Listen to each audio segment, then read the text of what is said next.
Good morning, everyone, and welcome to episode number 26 of the Founders Code podcast. My guest this morning is Luke Hinds, a globally recognized leader in open source cybersecurity and artificial intelligence. As a visionary creator of Sigstore, an industry transforming technology used today by giants like Google, NVIDIA, GitHub, he's now focused on bringing the same level of innovation to the world of AI agents. Please welcome Luke Hinds. It's great to be here, Shamil. It's a very kind introduction there. And I'm really looking forward to this. It's, I'm very fond of yourself and this show, so it's great to be here. Thank you. Let's start with, can you tell us about where do you spend most of your energy and effort? Where is it going to? And why is that field important to us nowadays? Yes, so there is a lot going on at the moment with, of course, with AI. And I think the really great aspect of this is challenges everywhere. We suddenly have this very intelligent new paradigm, essentially, and we're trying to fit that into this world that was never built for that, really. Our tools, our approach, how we educate ourselves. The whole thing has been turned upside down, really. And so it's very interesting trying to get these two worlds to meet somewhere in the middle. And I think it's going to take a bit longer than people are anticipating, but it's an amazing time to watch this all unfold. It really is. It's quite a unique time in history. I really do believe that. Yeah, sometimes it almost feels like we've got aliens invading Earth. Like absolutely. Absolutely everything.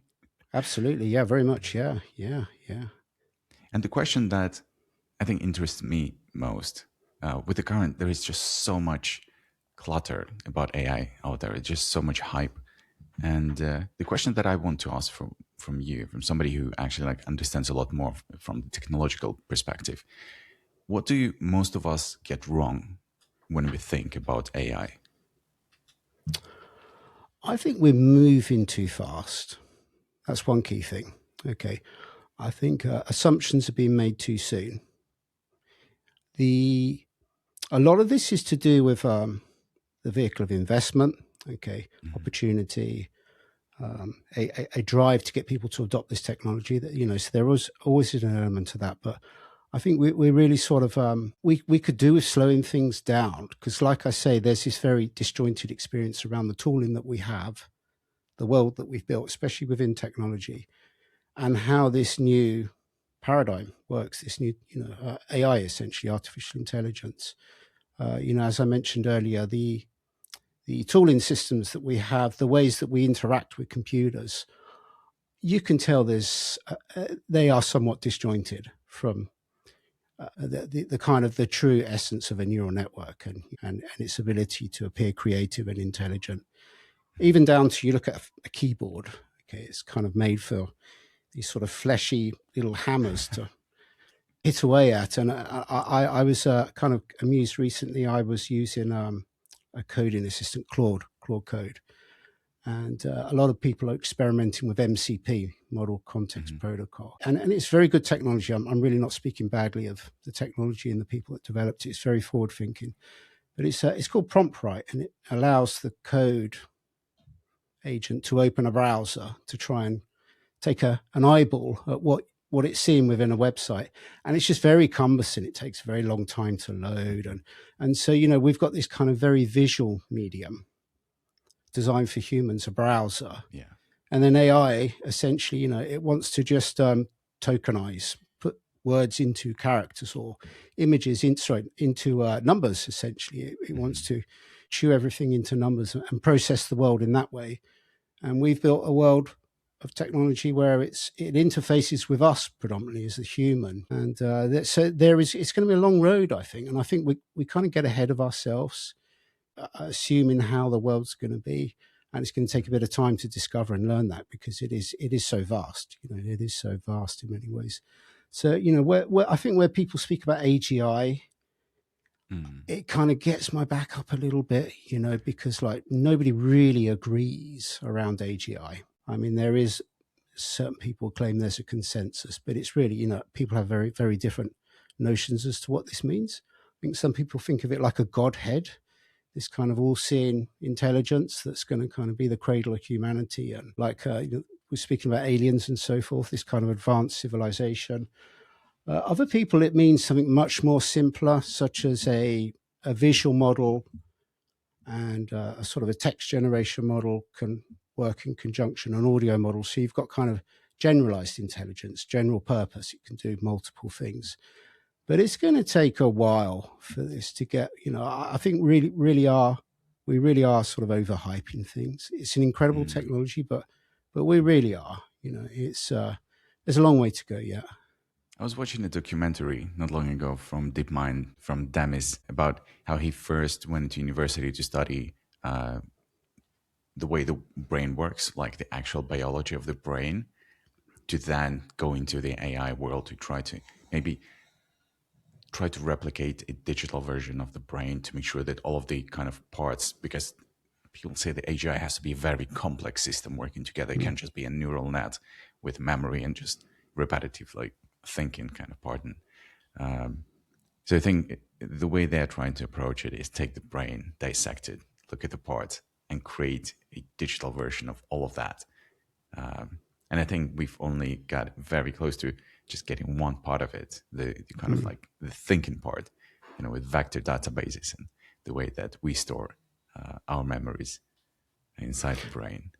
Absolutely. And you look at the energy efficiency that we have as humans and the ability to compute huge amounts of information, okay, without even any sort of, in our default mode network, so to say, without any sort of conscious effort. I always use the example of somebody's late for work, they're kind of skipping down the stairs, they're patting their pocket, are their keys there, they're answering their kid who's called out from the bedroom, they're skipping over a toy that's on a step, and then they're grabbing their coat. And, to try and get a machine to do that, we're nowhere near that level of complexity, and the energy that's required. And, so really, yeah, when people speak about AGI, I guess everybody's got their own shelf as to where that is, but a long way until we get close to what a human is capable of, essentially. And that's also where I think things get a little bit silly around this, the talk of AI replacing humans as well. Yeah, I tend to be more on the angle of it's a tool that's going to exist within an already set of tools that we have to repurpose, of course, Yeah. Like I've heard Elon Musk not long ago in one of the interviews. Obviously, I understand that they're trying to hype the technology because they're owning basically a big chunk of it. He said that companies that are making massive utilization of AI are going to dominate the companies that are not. And then the companies that are entirely built of AI without human element in it will dominate those that are using AI as an like addition to human oversight. So that kind of vision tells me we're moving towards the world where everything is automated. And I think with all of it, if you look at tech founders nowadays, what they're doing is trying to, build the last bricks on that way to automation. So what it seems, what are you seeing from the technological standpoint, looking through the real limitations, bottlenecks, adoption, struggles? What is the industry looking like? I think where we are at the moment in regards to sort of full automation or fully autonomous agents as such, I do wonder if there ever will be a thing. Okay. I think within the framing of an agent that has an open-ended goal or task. Okay. So it's maybe not an open-ended goal, but it is given a goal, but the destination is yet to be determined. Okay. And they're very good at that. They're incredibly good at researching. So, an agent will go off and get a lot of different information and then summarize. Okay. But when it comes to full autonomy, where it has to make decisions that can have an impact on safety and many critical decisions of different levels of impact, essentially, this is where I think there's always going to need to be a human in the loop of some sort. There's always going to need to be some sort of escrow system, some sort of adjudicator, some sort of intermediate around these decisions that it makes. We do the same thing with humans, really. If you think about how we engage with each other, trust is a very fickle thing. I realize I'm getting into sort of security here, but trust is something that is very much changing, minute to minute. Okay. You establish trust with somebody based on certain variables. Okay. So for example, my plumbing might blow up. Okay. And I need a plumber. So if somebody knows my brother-in-law, I kind of build a little social network around. Okay. I can kind of proxy trust through that person. Okay. And then get that person to come around and help me. And I can trust that they're not going to charge me too much to fix pipes that have blown up in the house. But if that, a week later, it could turn out that that person was, not the character that we believe to be. And my brother could say, hey, listen, you need to stay away from this person, or, for whatever reason. Okay. That, it turns out that they are sort of not really qualified as a plumber, and, or whatever it might be. But you're effectively, you're kind of constantly monitoring and making these decisions, as to around trust, essentially, and the ability to decide on even with a human is a very difficult thing. So we have these checks and balances between ourselves. Do you see what I mean? It's very much part of how we exist as humans together. And agents, it will be the same. I believe it really will be the same. They'll never be fully autonomous. They will need these gates and checks, and and we will coexist. I think that's the thing. There's this talk of replacing. I don't see it as replacing. I think it's more that we need to find out how we fit together in the world, really. Well, I'm loving that utopian view. Yeah, I think it's a realistic one. I really do. It's whether it's utopian or dystopian or somewhere in between. It's probably more the middle option. Yeah. But essentially, we will need to coexist. Okay, and I don't think these things will ever have that sort of full autonomy, really, because I don't know. They got. It's moving very fast, like you said. Moore's law. These things are, the intelligence of these models, and the capacity, the parameters of them are getting smaller and smaller. And you just look at ChatGPT or GPT 3.5 to what we have now with GPT 5 and so forth. Obviously, there's a kind of an exponential acceleration of the capability of these. But they still got millions of years to catch up with us, really, and how we are as humans. And we haven't got it nailed, really. We need these systems in place. And I believe it'll be the same for agents very much as well. And if we say, like, AI is not going to replace all of the jobs, well, definitely not, like most of them. But where I can see the signals in, like, customer support, for example. That's where AI agents make total sense. Sometimes in, like, sales lead outreach automation also makes real sense. So I can see that some kind of parts of industries are really ripe for adoption, for change. And there are those that are probably not going to be replaced or anything. Where do you think AI makes the most sense today? Well, obviously, the kind of the killer use case, which that's something that really marks the technology. And, with AI so far, it's predominantly code generation. I believe that's where it's got most traction, unless that's just my bias, from being in that world myself. But, that seems to be where they're effective, and they've been purposed to very good use. And, there is this discussion around software engineers. We're one of the first ones on the hook to be replaced, Yeah. And there is of course an element of people will move faster. They are more productive. Okay. And if you're able to get more productivity from an individual, okay, you may require less individuals. Absolutely. But there's also a question of within the industry where we sort of oversubscribed really for software engineers, because there was a lot of variables here. We had kind of post-COVID, cloud hit, suddenly, remote became a very viable option. There was an explosion. So a lot of hiring, you see what I mean?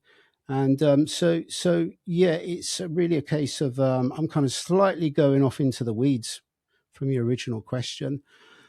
but it is, I don't know, I keep coming back to this aspect of tools, and it's not kind of like for like, but this has happened so many times before.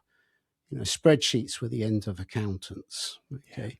Yeah. And maybe you didn't need so many accountants. Okay. But you still need accountants. Do you see what I mean? It's, and yeah. So as always, it's somewhere in the middle. I mean, absolutely, there will be a reduction in the human workforce for this. And in certain areas, the traction that AI gets, the capability is, has a much more significant payload around its capability, and that will reduce, of course, the human workforce in that area. But who knows? I mean, it's a case of we will need to adapt and explore more roles that are possibly more personable for a human to do, really, because if we look at our past, we had the Industrial Revolution, and we tried to make humans more machine-like. You clock in, you do a repetitive task over and over and over for a certain amount of time, then you clock out. Okay. And maybe we're not needed for that work so much now. That is where the automation comes in, because we have this intelligence now to be able to do the repetition, but then should something go off course, it can reason and correct itself. So I guess we're getting back to this utopia, dystopia type discussion, really, and the ideal here is that we are freed from this sort of mechanical, industrial application of ourselves, and instead, the machines come in and take over that, and then we're more free to pursue more sort of creative work, really, work that is more meaning for us. So this is something I know. I believe Elon Musk has spoken about recently. This kind of post-scarcity, effectively, where the machines do all of the work, and we get to enjoy ourselves and do what we like doing, essentially. And I don't know, I'm not smart enough to predict what will happen there. But like I say, I think there is always extremes around the view. Do you see what I mean? Where some people are kind of, it's going to be Terminator War by 2040. Do you see what I mean? And others think AI is absolutely flawed. It's stupid. It'll never get anywhere. And, it'll never write good code. And so invariably these things tend to fall into the middle somewhere. I'm really liking getting some perspectives on, the other side, because a lot of people are talking about dystopian. And I think the more you kind of get involved inside the actual technology, the more you see the limitation of what the technology actually is, where you're like, yeah, it's not a Terminator. It's not a sentient being. Absolutely. It's essentially a retrieval system combined with a prediction capability. I think that if you boil down essentially what we have at the moment, a vast amount of information that was used to train that, of course, but sometimes it's going to predict wrong. It's going to have, it's going to be flawed sometimes. Sometimes it's going to be incredible and intelligent, and luck of the draw, really. And can we take a step back from the world of AI and go back into some of your foundational years and formative moments? You grew up in England. What was your childhood like? My childhood was, it was happy. Okay. We had our troubles like any family. Dad was an entrepreneur. Okay. And, I think one of the markings of my dad is he was always trying new things, always had business ideas, and he would attempt them. Okay. And I think people sort of, some people scoffed at this, oh God, what's he doing now? But I kind of grew up watching that within my father. He would build his own businesses, and he was never hugely successful. But how do you measure success, really? Life should be about experience. But I do remember, at times it would be difficult, and then I remember once he turned up and he said, "Come outside the house," and there's his sports car. Okay, and this is going back a few years. I show my age now. It was a Ford Capri.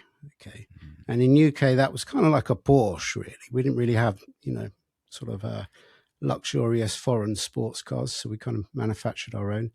And it was like it was a big V8 sort of thing. And I was just absolutely blown away, just, my dad had this car, and we'd made it. And, but it didn't last, of course.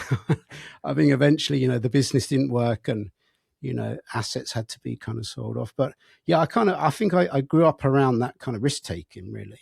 That was something. And it's important, I think, for people to realize that it was back in the day when entrepreneurship wasn't glorified. But people didn't have all these entrepreneurs like on podcasts and everything and just talking about this. Like people, absolutely. Like entrepreneurship was very risky and not a very popular path for people. Yeah, you would get mocked. You would get mocked. The crowd would mock you. They'd be like, "Oh, what are you doing? You get a real job. You've got a family. Come on, grow up." It's kind of, why are you trying to do that? It was that times 10 compared to now. It's kind of more of a, I don't know about celebrated, but it's seen as being something that you should aspire to, build your own business, mark your own way in the world. And but it was very different back then. Absolutely.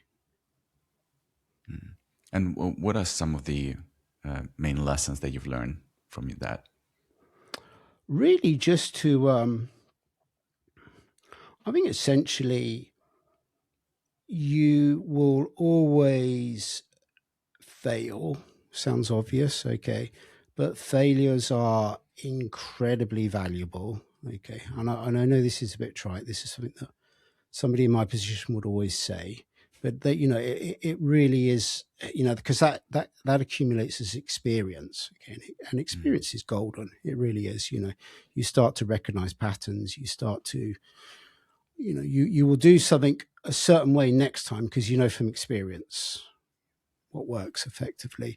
And so I think that's the key thing. And resilience, keep trying.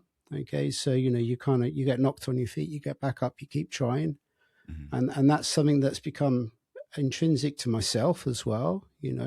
I had this, I don't know if it's hereditary or it's inbuilt or it's learned or it's a mix of all three, but I'm a little bit like, those kind of cheap inflatable boxer type sort of it's like a kind of a blow up thing that you punch and it goes down and then it pivots back up because it's got like a kind of a circular bottom. I'm a little bit like that. I can be knocked right back and really be dejected, and next morning I just bounce back. I don't know, I've just got a short memory really for these things. I just sort of don't seem to retain much. So I mean that's a kind of a quality that maybe I picked up a bit from my dad. A superpower to have. I guess it's useful. Yeah, it's useful. It is absolutely useful in the world of startups and entrepreneurship. Absolutely, because you do face many times, failures and successes, and that there was somebody who kind of said, you need to kind of treat these things equally. Really, one shouldn't be more stinging and one that's kind of celebrated and sought, because they're always going to come in equal measures, and I think that's the kind of the key quality really that I learned from my dad, was this kind of resilience and risk taking, really, and ignore what the crowd say, really ignore what the crowd say. The crowd can still get to you, of course, but there's always going to be somebody there's always going to be the naysayers that, going to tell you something's a stupid idea, it's not going to work, and and if anything, those, for me, I use those people are fuel now. Really, a key element of myself is, if somebody wanted me to fail, tell me I'm doing great and this is brilliant and it's all wow. If you want me to succeed, tell me I'm not going to succeed. Really, this is going to be a failure, because I just had this thing of, I've got to prove them wrong then, essentially. It's and I guess that's kind of part of my makeup as well, really, is I really sort of I grew up during a time where the area where I lived was quite rough. It was just outside London, and it was a little bit school of hard knocks, so that kind of really, I think, kind of led to me having this kind of just I have to prove people wrong when they say I can't do something. Essentially, that's fuel for me. Absolutely, yeah. Because I did not take a standard path into where I am today. Really, there was for me. Eventually, a single parent family, mother working 2 jobs, university was just not an option. And, so I had to kind of work my own way up over the years. Yeah. And did you do really well academically? No, I didn't. No. Well, I did. And I had, obviously, I must have had the capacity because of what I'd done in my career. But my school reports were not good. I did not do very well at school. There was always, my school reports would be, Hinds would do incredibly well if he diverted his attention from what's going on outside the window to his work. You see what I mean? And where was your head? And he shows moments of brilliance, but most of the time it's just frustrating because he will not sort of kind of even deliver on the basic curriculum, that sort of stuff, so it's just, I didn't fit too well the school system. I'm sorry?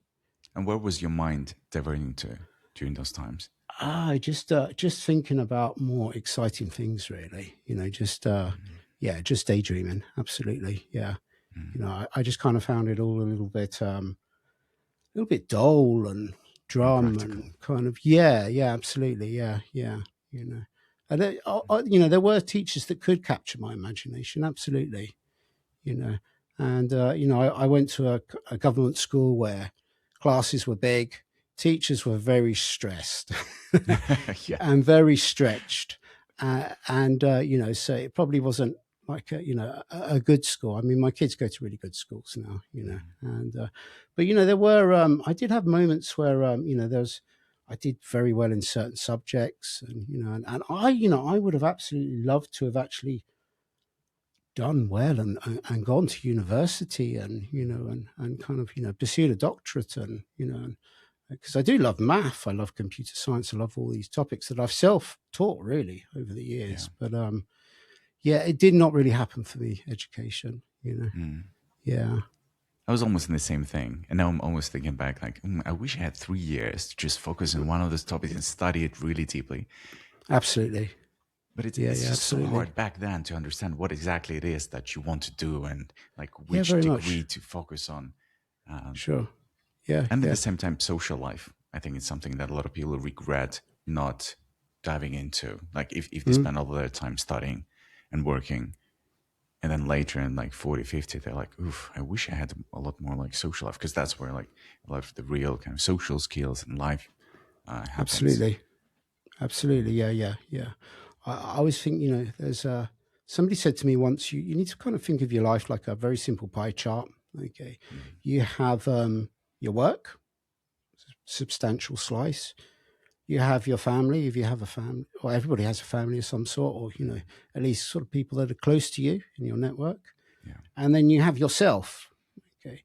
And all need equal amounts of your time. Okay. So good amount of time into work, good amount of time with attention on your family, but time with attention on yourself as well, doing whatever it is that you want to do, And if you really let one of those dominate, the others suffer. And that's one of the things I've seen over the years, especially with family and work, really, because, I do love to work. And if you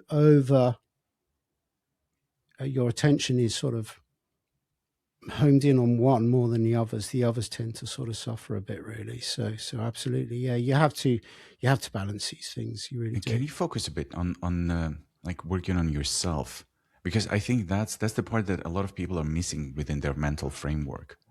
When you say working on yourself for yourself, what do you mean in terms of like real actions? Is it meditation? Is it learning new skills, or allowing yourself to relax? Yes, I think really any of those that leads to the latter, essentially, which is sort of relax time. Okay. And, there's this default mode network that we're in where we're not purposed on a particular task. Okay. You kind of, you're just creative, you free roam. Okay. And I think that's really important for reducing stress. Okay.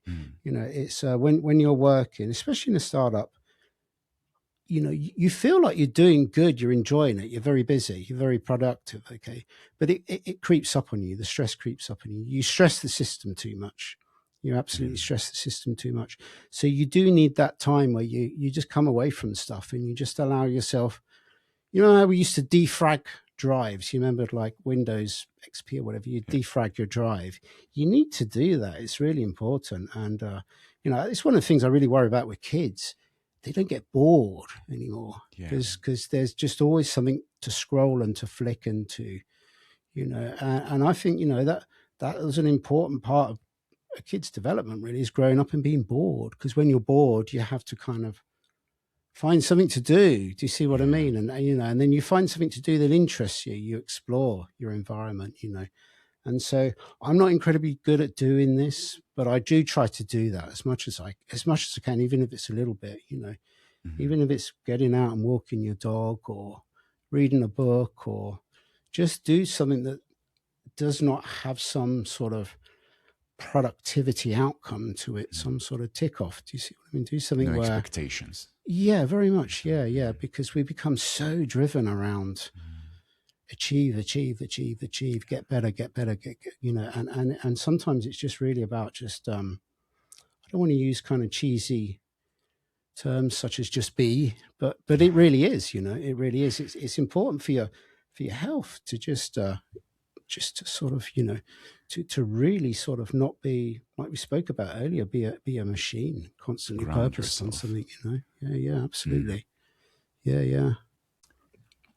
And what would you say were the people that have played important roles other than parents, someone like a mentor for you, maybe teachers? And what were the main lessons that you've taken from them that helped you form yourself in the future? So somebody that stands out as pretty key, they were only a small part of my life, really. And this is going back to school. So I was speaking about school, saying, I didn't do incredibly well. I didn't seem to fit in too well. But there was a particular maths teacher who I did get on with. Okay. And the reason that this individual became a part of my life really was around a computer club, which we had at school. Okay. And I didn't have a computer at home. And, my mother was not in a position to purchase one. And at the time in the UK, we had these, they were called BBC Micros. So they were computers made by the British Broadcasting Corporation. Okay. And these would be in all the schools. And they really weren't bad computers for the time. I can't remember the specifications of them now, but they were these kind of inbuilt units. Yeah, they're kind of like a beige color with a darker beige keyboard. And it's all kind of built in, like a typewriter almost. And, and then you just plug this into a VDU. So they had about 8 of these. And at the time, there was a video game. So video games were starting to get traction and to become a form of entertainment. And there's a video game called Elite. Okay. And Elite was actually an open world game. And it was all very much sort of kind of very vector graphics, kind of like line drawings for kind of like, it was essentially a high dimensional space. And then you had spaceships, which were kind of little line vector drawings. Yeah. And so, there was the graphics weren't by any means powerful or impressive, but it was a kind of open world game. And you would be like a trader. So you'd start off at the bottom. You got, very basic spaceship, and then you grind your way up. You kind of improve your lasers and your docking capacity for trading, and you kind of visit these different space stations, and it was a really popular game. Yeah. And it used to run on these BBC Micros, and I'd be like, I've got to get my hands on one. I've got to play this game. That's all I would think about. That's what I was thinking about when I'd look out the window, was stuff like that, really. And so to get into this club, you had to kind of, the route in was via the maths club. Okay. And I wasn't in the maths club. And I knew that one way would be to sort of show that you've got an interest in computers. Okay. So I thought, well, I've got to write some software. I've got to write a computer program. Okay. But I don't really know what I'm doing. And I managed to get a book from the library, and the language was BASIC. Okay. And it was very basic. And this particular, type of BASIC, there was I remember there would be a GOTO, GOTO. Okay, so you'd say go to line 10, go to line 15. Very different to now where you pass things around functions and classes. And I decided to write an adventure game. That's what you do. You kind of, Dungeons and Dragons game. Do you go through the door or don't you? Do you fight the monster or you don't? This kind of like a decision-based sort of turn-based game. So I thought, right, I'm gonna do this. It's going to be absolutely amazing. But I didn't have a computer, so I had to write it all with pen and paper. Okay, so I started off and I'd kind of, the princess needs rescuing. Do you 1, 2, or 3? And then each 1, 2, or 3 would branch off to a line, another line of code, go to line this guy. It very soon got unmanageable, the complexity of it. I just couldn't, trying to kind of keep this within paper became just practically impossible for me. But I gave it a good crack, and so I thought, well, I could go and kind of show it to Mr. Greaves, the maths teacher. And so passed it to him, and I think he was just impressed that I'd even tried to do it. It was obviously completely flawed and it was a mess, but he was that impressed that he let me in the club. So I got my hands on a computer then, and that really was a breakout moment for me, really. He took a risk, he kind of, he could see that I had a bit of a passion. I didn't really have the academic prowess or the kind of, the proven skill, but he could see the passion was there, and that I was interested in this. And so really, that chap led to me developing a career in computers, which has kind of, obviously been really beneficial for my life. It's my kind of, it's done me well. So I have a lot to thank. So I don't even know if Mr. Greaves is around now. It was a few years ago, but if you are, thank you, Mr. Greaves. Yeah. Amazing. And when you say that in life, that kind of formed you to get your interest in like coding, programming. And when you start, there's just so many times that I guess you feel overwhelmed with a lot of when you see the bugs and you're just tired of working through them. And what I've noticed with people who actually do manage to achieve something, manage to do something productive, they have very high level of perseverance for all of those things. What is your kind of mental framework for persevering, for actually making that? Like when you wake up, there's not going to be great. All the problems that you have to deal with. How do you get yourself in a right frame of mind to be like, let's go? It's very much it's the reward essentially. Okay, which is the thing works. I did a thing. Okay, so I had this idea. I grappled with it. I faced resistance. You come up against your own demons because there's always imposter syndrome. And somebody seems to pick something up intuitively without even having to apply themselves, and you're there kind of grasping and trying to wrestle with, how do I do this? It doesn't make sense. This seems alien to me. So I think it's really I guess perseverance is needed initially for you to stick around, but you go through that experience of feeling incapable and out of your depth, and facing something that you don't know, to then actually learning about it and having an achievement, a kind of a tangible outcome, which is something that works, that you can show to people. And that is really where the kind of the buzz of it is for me, is that constant source of technology is just that there's always something you don't know. There's always something to learn. It's just vast, really, and it's continuously changing. Of course, technology is continuously morphing and changing, and introducing new challenges, really, for you to learn as an engineer and to grapple with and to go through that experience. Really, I mean, that's what kind of shapes you. Really, is really going through that process shapes you as an engineer. You kind of like we were saying earlier. You accumulate experience through failing, through not understanding, through ideation, and that kind of builds up this capacity in you as to how to intuitively approach these problems. How to approach something that you know nothing about, where you have to solve an issue. There's a bug to solve, and kind of want to get ahead of myself. But one of the concerns that I see with generative AI in code really is new engineers will not go through that experience as much, really, because the machine will do that for them. And I'm noticing that myself, because I make a lot of heavy use of AI coding tools, and I realize that I'm not working that muscle as much, and that was an important thing for me, really, developing as an engineer, was to all of those hours of really having to sort of come up against problems that I really felt out of my depth, and then sort of retrieve the information, which would be really difficult sometimes. I mean, some people will relate to this. You've got a particular problem that's very niche, and you're trying to search for a solution, and you'll find like one post on a forum from like 5 years ago where somebody had that problem, and you're desperately trying to find how did they solve it. Or worse still, you come across yourself posting. You're the only one, and you keep coming up in the search results, And, and so, you just have to keep pushing and pushing, get the information, retrieve the information, try to kind of, use these different sort of disparate signals and bits of information to try and understand what is the path forward, really.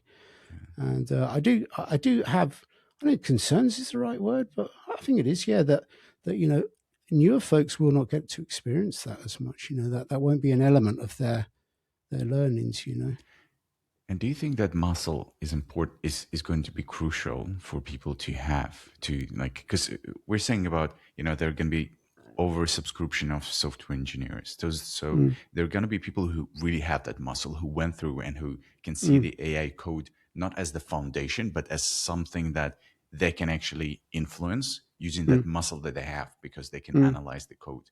And there are going to be other ones who kind of take that for granted. They see the AI code and they automatically assume that's the correct foundation. That's how it's supposed to be.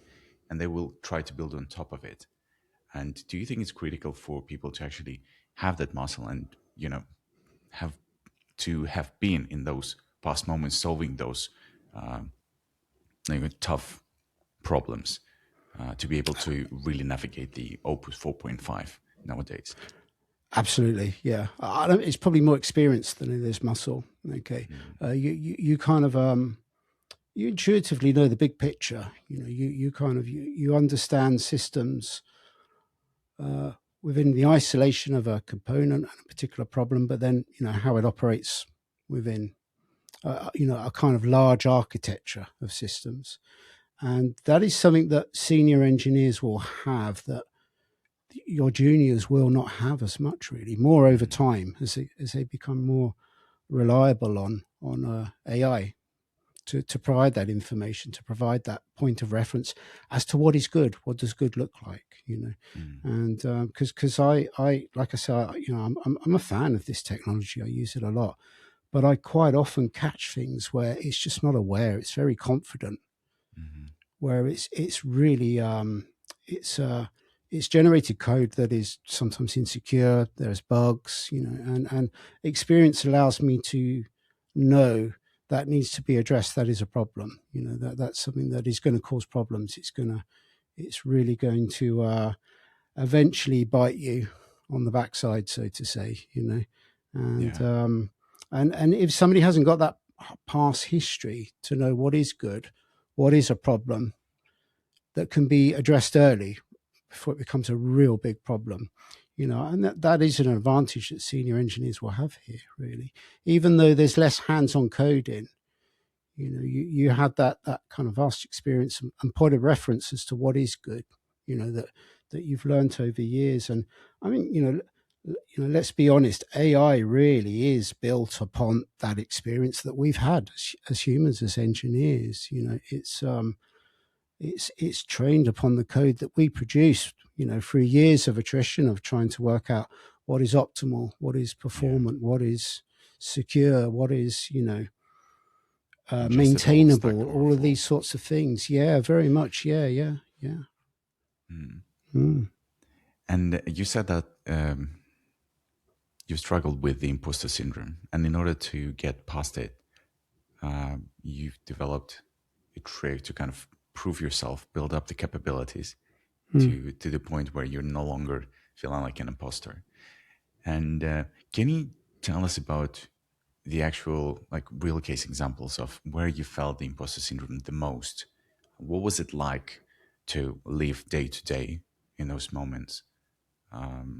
And how long it took you to actually feel more or less confident within yourself?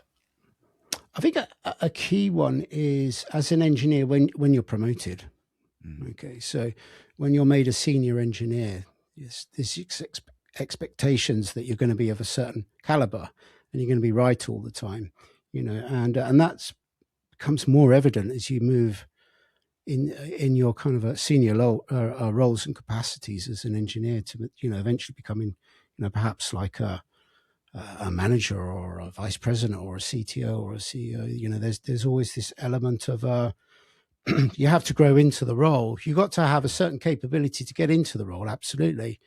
And I think that's one area where there can always be a bit of imposture syndrome, because you obviously meet the mark to be promoted, but then you don't really you have a picture in your head as to how somebody should be at that role, and you might not meet the expectations of that if you are of a certain type of wiring, if you see what I mean. And I think that's the key area really is throughout my career. I think in regards to technology, for me, it was probably when I worked a little bit more on systems programming. Okay, doing stuff around kernels and where operating systems have interfaces to hardware and so forth. I remember quite a while ago working with security chips, trusted platform modules, and kind of low level operations. That was very difficult, because there's some people that are very good at that. They pick that up incredibly quick, and I'm a little bit on the slower side picking that up, if you see what I mean. And but yeah, I think it's really any time that you step into a new capacity, a new framing. Okay, you're working with a new technology. You're seen as being the person working on that technology, or you're promoted. That is where the imposter syndrome kicks in. Essentially, is when you're stepping up, really. And I think that's the whole kind of. It sort of ties into the aspect of failure and getting outside of your comfort zone, really. In order to grow. In order to grow, very much. And I hear from a lot of people that what is critical for them is to have support, and support can come from their partners, their friends, family, children, even. What are the current support pillars for you, and what do they mean for you? Yeah, so my key support elements is my wife, my partner, Kim. She is, they say, behind every great man's a great woman. It's very true in my case, and she's the more mature, in many ways, level-headed of the two of us. And, but yeah, she's always sort of supported me going after, what I want to do, really, especially around startups and where there's risk, really, yes. It's these things may not work. It's a high chance they don't. And she's always believed in, you should do it. You should do it. You should really sort of grab these opportunities. And we both spoke about, one of the key things with these sort of junctures in life where you face, probably not the right word, but when there's an opportunity that has risk, okay, is you look. I think it was actually Jeff from Amazon that came up with this one. He spoke about looking back when he was older at a particular juncture in his life and the decision he made. Okay, so like you're an old man, you're sitting on your porch, and you look back, and are you going to think to yourself, I failed, but I tried? Or are you going to look back and you're going to think, what if only I tried? I didn't even try. Do you see what I mean?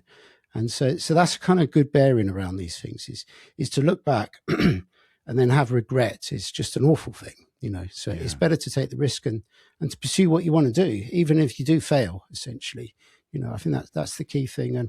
And that's, that for me, my wife was really supportive there. She has been always. And other than that, there are other people that I've kind of, I've grown very close to over the years that, I know that I can rely on, I can trust on.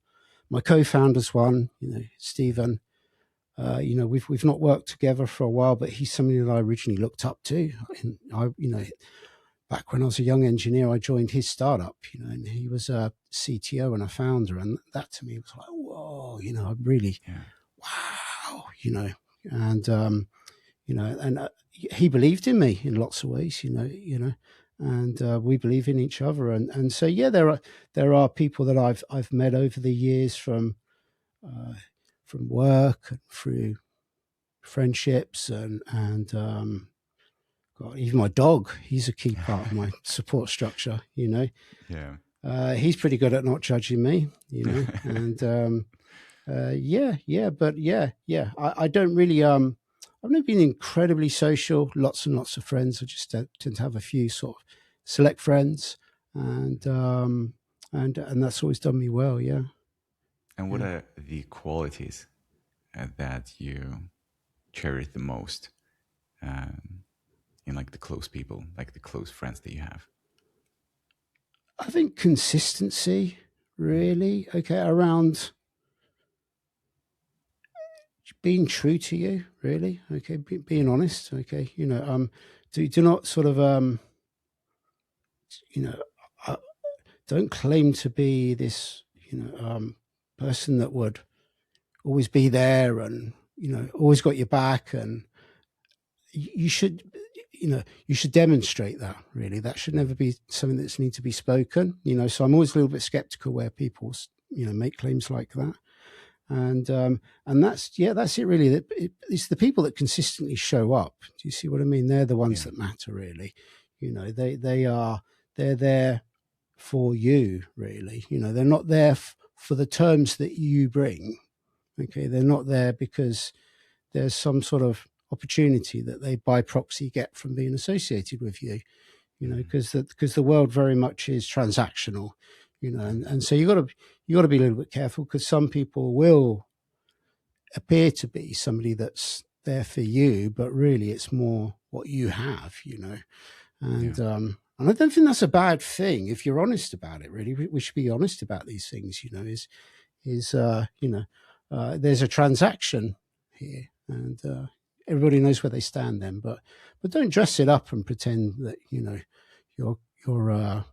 kind of purely around the altruism of it's be sincere with your intentions.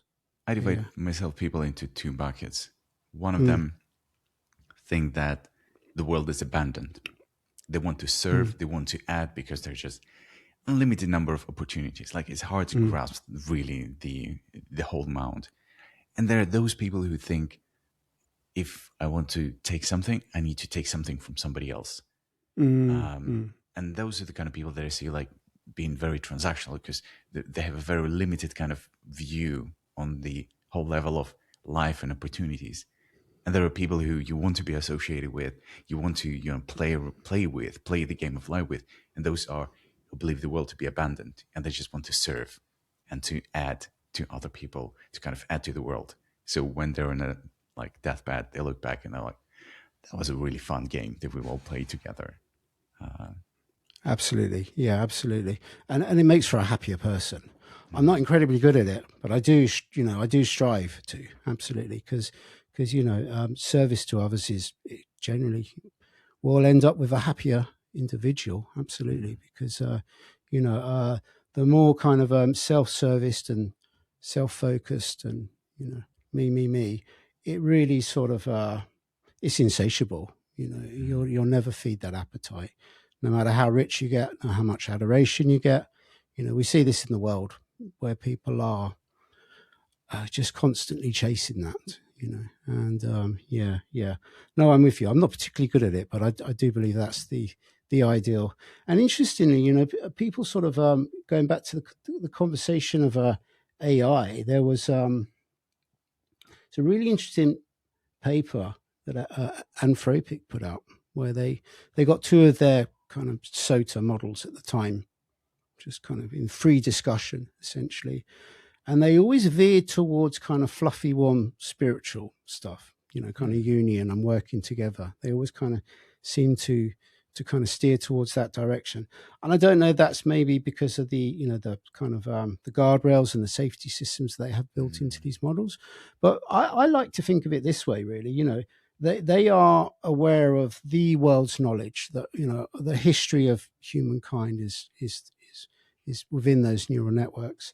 And if they look at the successful outcome of humans, if you look at your kind of dictators, it doesn't end up too well for them generally. They don't really have a good end. And do they have true happiness and peace? And and then if you look at the ones that do, they have a good outcome generally. They feel fulfilled. And so perhaps the models will have an inclination that is the, I don't know. This is even, these things obviously don't have a will and a desire. But maybe that is what we see there essentially is, the algorithm suggests that it has a better outcome when you are that way. Yeah. Because I think on the personal side of using AI, a lot of people use it as a kind of personal psychologist or personal coach. And if these AI coaches and psychoanalysts, they tend to steer people into a more kind of being a positive force within the world, maybe they can be a foundational kind of part of building that kind of society, because we fit it all of the context. We share everything we have, switching off the let it train on your data mode and then sharing all of the information. So we do tend to kind of put a lot of trust into these models, into seeing them as a mirror to ourselves. And if they say that, we're a force for good, then maybe that can influence us as well. Absolutely. But there is a dark side as well, because if they're trained to have bias, they will. I mean, it's, when you train them, you can heavily populate certain types of data that are of a certain orientation more than others, and that will influence how the model is. It's they are the result of what they're trained on. So within the context of, I know there's no good or evil to a bunch of numbers, but these things can be weaponized, of course, and that is the that's obviously there's a lot of work going into responsible AI safety and so forth. But I mean, as much as I say, these models may have this propensity where they got enough information and there's not too much biases, then they kind of veer towards the good. But it's absolutely not it's not a certain outcome. No, very much. Yeah. These things can be very much weaponized. They can be used for bad. And they will be. Let's be realistic. As they any will technology. be. Yeah, very much. Yeah. And some of the risks that we need to be aware of. There's other people that are a lot smarter and deeper into this topic than I am. But a model will, depending on the input, will have a different output. And if the input is of a certain political leaning, then it can obviously have a different output that is in some way either a contradiction or misinformation, or these models very much can be weaponized. I think that's probably the best word to use, essentially. So what I get back will be different to what you might get back, if you see what I mean. So especially as they build up context and memory on us. I mean, a lot of the models at the moment have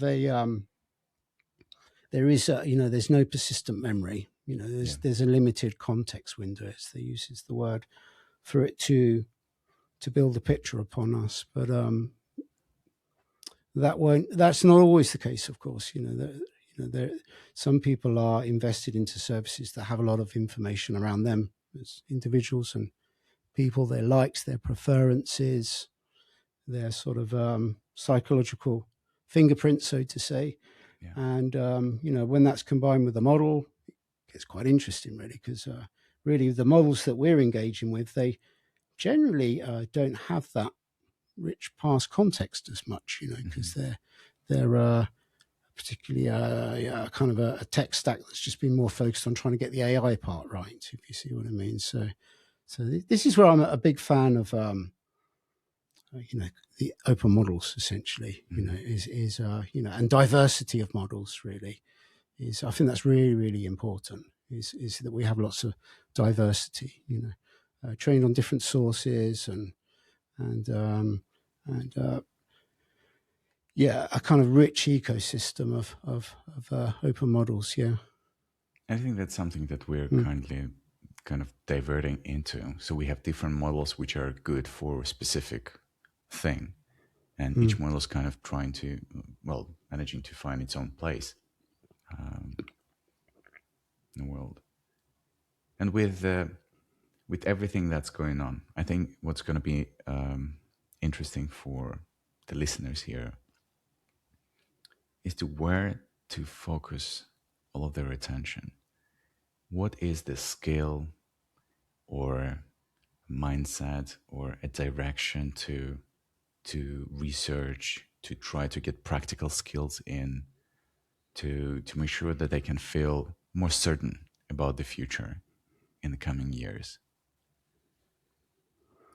Very good question. And that applies differently to different individuals. I mean, I would say, to kind of bring it closer to home as a sort of an engineer, a technical guy, you absolutely have to understand this technology. It is not going away. It's going to be an intrinsic part of what we do. It's a really good question. And I shouldn't be struggling for an answer, but I am. I mean, nobody really knows. I would say, if anything, really, just prioritize, how can I make this beneficial to me? Okay, how can I really, where is this having tractable impact for me? Where is it being utilized as a tool? So tools are meant to alleviate physical exertion, cognitive exertion. They're there to assist us, really. So leverage this to help you, essentially. And but I think there's a lot of over engineering goes on as well, where people are kind of effectively using AI to make them more productive, but probably spending too much time trying to make the AI make them productive in the first place. Do you see what I mean? And I think that's probably a little bit of us grappling with a new technology as well. But I would say it's the key thing is, is look at where this can very much be of benefit to you. Use it as a tool, but at the same time, be very aware of exercising your capacity to problem solve still, to write an email. Do you see what I mean? To create a document, to write a bit of software, we need to be really careful that we do not sort of no longer exercise that capacity that we have. It's remember WALL-E, the film WALL-E with the little robot?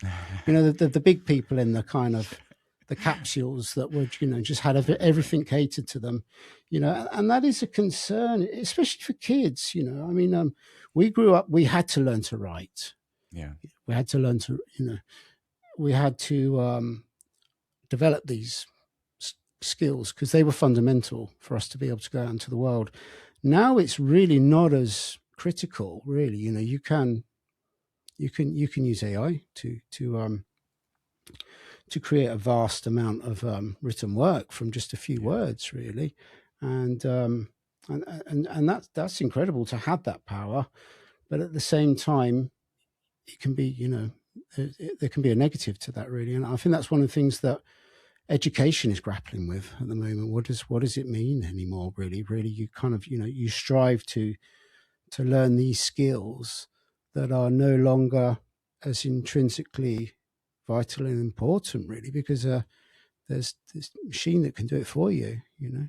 And so yeah, there's a lot of problems to grapple with. Absolutely, yeah, on many levels. You know, I think us folks in engineering and technology probably had the easier side. Really, it's the sociological problems. They're the really difficult challenges. Yeah. Well, on this note, I want to thank you so much for taking the time to come to the podcast to share with the world the real state of AI, to share your stories. I think a lot of that is going to help people currently in their paths, feeling the imposter syndrome, trying to persevere, trying to make sense of the world right now, because it's absolutely crazy times that we live in. Yeah. So this is an episode. Thank you so much for being a part of this journey. Thank you for having me. I've really enjoyed it. Thank you.